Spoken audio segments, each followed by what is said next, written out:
Hey everybody, it's Jared Hope with Tilt Property Group. On June 8th, we're doing our next one-day event in Edmonton. Tickets are on sale now, but here's a common question that I get asked. What is the plan? What is the roadmap to success?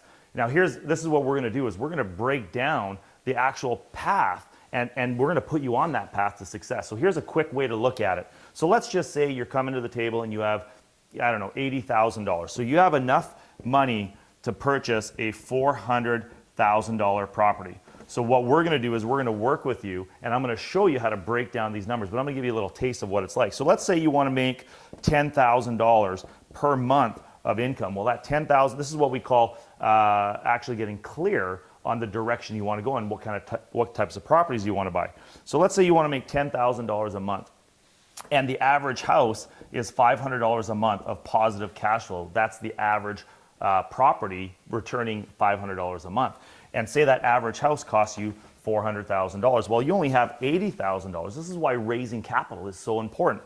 If you can only buy one property that produces $500 a month, that means you're $9,500 short per month. You're short. So how do you come up with that? Well, we got to raise capital. In order to raise enough capital to buy these properties, you're going to need 20 properties at $500 a month to create this $9,500 gap.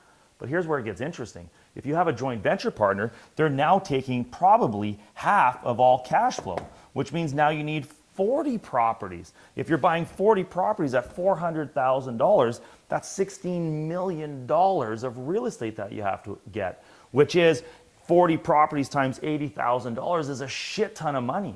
So how are you going to raise that? How are you going to get $10,000, which is the roadmap, which gives you your financial freedom that you might be after through real estate, because stocks aren't going to do that.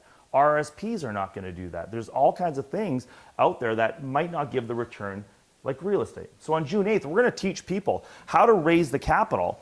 We're going to teach you the roadmap to raise the capital to give you the $10,000 a month. But remember this, it's going to take time. It's not a get rich quick. Real estate is a buy and hold to get rich. It's not I'm going to be rich in the next 3 months or in the next 6 months. It's a plan that's going to take 5, 8, 10 years. But on June 8th, we're going to start with day one. We're going to show you how to acquire real estate by raising capital and using other people's money to give you the financial freedom of $10,000 or $5,000 a month that you're after. My name's Jared Hope, and click the link below. Sign up today. June 8th is our next one-day event called Raising Capital in Edmonton, and we'll see you there.